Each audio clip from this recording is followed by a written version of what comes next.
আমাদের পরীক্ষা যদি পেছানো না হয়, গতবার যে রেজাল্টটা খারাপ হয়েছে এবার তার থেকেও বেশি খারাপ হবে।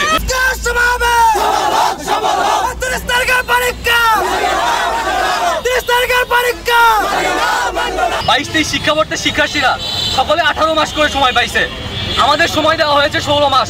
তার মাঝে বিভিন্ন রাজনৈতিক অরাজকতা, প্রাকৃতিক দুর্যোগ এসব নিয়ে সময় অনেক পিছিয়ে গেছে। এর মাঝে আমাদের দুটা রমজান মাস ছিল, ঈদের সময় ছিল, যেখানে 16 মাসের জায়গায় আমরা গুণে হলে 4 থেকে 5 মাস সময় পাইছি। এই 4 থেকে 5 মাস সময়ের ভিতর নির্বাচন, প্রাকৃতিক দুর্যোগ, লোডশেডিং অনেক কারণে শিক্ষার্থীদের পড়াশোনা পিছিয়ে গেছে। আমাদের 23 সালে ফেব্রুয়ারি মাসে আমরা কলেজে ভর্তি হতে পারছি। কলেজে ভর্তি হওয়ার পরেও 4-5 মাস পরে আমাদেরকে সিলেবাস দেওয়া হয়েছে। সিলেবাস দেওয়ার কারণে 4-5 মাস পরে আমাদের যে পড়ার গতি ছিল, সেই পড়ালেখা সব গতি পিছিয়ে যেতে হয়েছে নতুন সিলেবাস পাওয়ার কারণে। সেই নতুন সিলেবাস আসলে এটা বলা হচ্ছে সংক্ষিপ্ত সিলেবাস, কিন্তু এটা আসলে পূর্ণাঙ্গ সিলেবাসের শুধুমাত্র 70%। শুধু 30% কমিয়ে কখনো কোনো সিলেবাসকে শর্ট সিলেবাস বলা যায় না। আর এই সিলেবাস 4-5 মাসে কখনো এই সিলেবাস সম্পূর্ণ করার জন্য কমপক্ষে হলো 1 বছর সময় লাগবে, যেখানে আমাদেরকে বলা হচ্ছে 16 মাস দেওয়া হয়েছে। 16 মাসের জায়গায় আমরা পেয়েছি অনলি 4 থেকে 5 মাস। আর এই 4 থেকে 5 মাসের ভিতরে আপনাদেরকে আগেই বললাম আমাদের নির্বাচন গেছে, জাতীয় নির্বাচন, সংসদ নির্বাচন হয়েছে। এর কারণে 1 মাস প্রায় প্রত্যেকটা কলেজে বিভিন্ন পলিটিক্যাল প্রবলেমের কারণে পড়াশোনা বন্ধ ছিল। এরপরেও যে সময় আমরা পেয়েছি সেই সময়ে আমাদের শুধু প্রথম বর্ষের পড়াশোনা হয়েছে। এর কারণে প্রথম বর্ষে আমরা যতটা সময় পেয়েছি, দ্বিতীয় বর্ষে আমরা তেমন কোনো সময় পেইনি। আমরা শুধু ইয়ার চেঞ্জ পরীক্ষা দিয়েছি নামে মাত্র। এর কারণে আমরা ঠিকভাবে লেখাপড়া করতে পারিনি, পড়ে যেতে পারিনি। আর দ্বিতীয়ত কতদিন সময় দরকার আপনাদের? আমরা আরো 2 মাস সময় চাচ্ছি আমাদের সিলেবাস পূর্ণাঙ্গভাবে কমপ্লিট করার জন্য।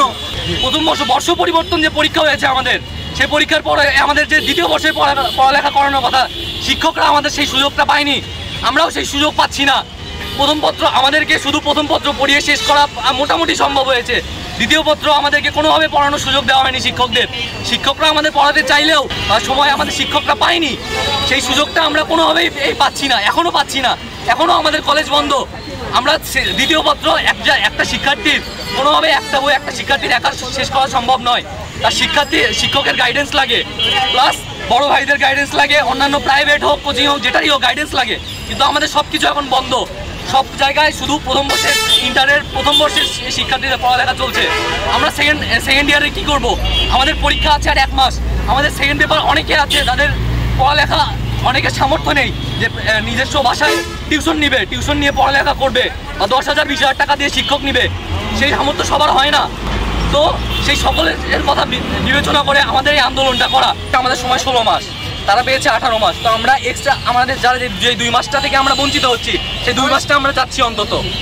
তার কারণ আপনাদেরকে আগেই বললাম আমাদের প্রথম পত্র পড়া হয়েছে, কিন্তু দ্বিতীয় পত্রটা টাচই করা হয় না বলতে গেলে। তার কারণ প্রথম পত্র আর দ্বিতীয় পত্র দুইটা অল্প অল্প করে পড়া হয়েছে প্রথম বর্ষের পড়া হিসেবে।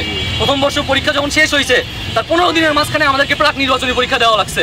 প্রাক নির্বাচনী পরীক্ষার 1 মাসের পরে আমাদেরকে নির্বাচনী পরীক্ষা দেওয়া লাগছে। তো এর মাঝে আমরা পড়বোটা কখন? সদস্য তাদের কারণে ক্লাস ঠিকঠাক হতে পারেনি, প্লাস স্যারেরাও বিরক্ত বোধ করছে অনেক, ছাত্রদেরকে বের করে নিয়ে যাওয়া হয়েছে। আর পলিটিক্যাল ম্যাটার সেটা তো হয়ে গেছে গত বছর। এই বছরে এই যে শুরু থেকে এখন যাচ্ছে মে-জুন মাস, আমাদের প্রত্যেক বছর বাংলাদেশে বন্যা হয়। এই সময় বন্যা, বৃষ্টি, প্লাস এই যে অতিরিক্ত তাপদাহ, এগুলোর কারণে প্রত্যেক বছর এই জিনিসটা হয়। এই মাসে যদি পরীক্ষা দেওয়া হয়, বন্যায় যারা কবলিত আছে, আমাদের কথা নয়, আমরা শহরাঞ্চলে আছি, অন্যান্য যারা বন্যা কবলিত অঞ্চলে আছে, তাদের পড়ালেখার একদমই ক্ষতি হয়ে গেছে। তারা কীভাবে পড়বে? তারা কি নিজের ঘর বাড়ি ঠিক করবে নাকি পড়াশোনা নিয়ে ব্যস্ত থাকবে? তাদেরকে তো এক জায়গায় বাস করতে হবে, মাথার উপরে তাদের ছাদ নেই, তাদেরকে নিজের বাসস্থান ঠিক করতে হবে। এই মাসের 10-11 তারিখে কুরবানি ঈদ হবে, আর আমাদের পরীক্ষার ডেট দেওয়া হয়েছে আগামী মাসের 30 তারিখে। যদি আমরা কুরবানি ঈদটা পালন করে পার করার পরেও আমাদের সকলের মানসিকতা ওইভাবে থাকে না। ঈদ একটা সকলের ধর্মীয় সবচেয়ে বড় উৎসব, এই সময় সকলের মাইন্ডটা ডাইভার্ট হয়ে যায়। তো ওই মাইন্ডটাকে ডাইভার্ট করার ব্যাক নিয়ে আসার জন্য কমসে কম 1 মাস সময় দরকার আমাদের। সেখানে আমাদের 10 থেকে 15 দিন সময় থাকতেছে। 10 থেকে 15 দিন বাংলাদেশ যেখানে শিক্ষা ব্যবস্থায় উন্নত, সেখানে শুধু এইচএসসি 24 মাসের কারণে 24 মাসের জন্য কেন বৈষম্য? আমাদের দেওয়া হয়েছে 16 মাস। এই 16 মাসের মধ্যে ছিল বিভিন্ন রাজনৈতিক অস্থিরতা, যার কারণে আমরা ঘর থেকে বাইরে আসতে পারিনি। আমাদের সিলেবাস এখনও রিভিশন দেওয়া বাকি। আমাদের প্রতিটি বিষয়ের প্রথম পত্র কমপ্লিট হইলেও দ্বিতীয় পত্র তেমন কমপ্লিট হয়নি। তো 2 মাসে কি দ্বিতীয় পত্র কমপ্লিট হবে? আমরা আশা করি হবে যতটুকু সম্ভব 2 মাসে এতদিনে আমরা যা কমপ্লিট করতে পারিনি, একদমই হাত দিতে পারিনি আমরা। যদি আমরা 2 মাস সময় পাই, আমাদের 2 মাস সময় চাওয়ার একটা নির্দিষ্ট কারণ আছে। গত বছর 22-23 শিক্ষাবর্ষ প্লাস 21-22 শিক্ষাবর্ষ সকলে 18 মাস করে পাইছে। আমরা কেন 16 মাস নিয়ে একান্ত থাকবো? আমাদেরকে তো একটা সামঞ্জস্যপূর্ণ সময় দিতে হবে। 80% ফেলে পড়ছে, আমাদের প্রস্তুতির ঘাটতি আছে। যদিও আমাদের প্রস্তুতি সামনে যে 1 মাস আছে, 1 মাসে আমরা নিতে পারবো, কিন্তু আমরা রিভিশনটুকু দিতে পারবো না। রিভিশনটুকু দিতে না পারলে আমরা সামনে খারাপ রেজাল্ট করবো, যেখানে আমাদের কলেজের তাপের মুখে আমরা এক্সামগুলো দিয়ে ব্যর্থ হয়েছি যেখানে। কিন্তু এখানে আমাদের এইচএসসি হচ্ছে একটা ভাবার বিষয়, এইচএসসি একটা কিন্তু বড় একটা বিষয়। এখানে আমাদের স্বপ্নের একটা পরীক্ষা। এই পরীক্ষা থেকে আমরা বীজ বপন করে পরবর্তীতে আমরা ফলে পরিণত হবো। এইচএসসি পরীক্ষা কিন্তু একটা বীজের মতো, যে পরবর্তীতে এইচএসসি থেকে একাডেমিকে ভালো রেজাল্ট করলে আমরা অ্যাডমিশন ভালো কিছু করতে পারবো। আমাদের গাছের যদি একটা গোড়া যদি পুষ্টি থাকে, সেই পুষ্টি থেকে ফলে গাছের ডালপালা তখন আর চিন্তা করতে হয় না।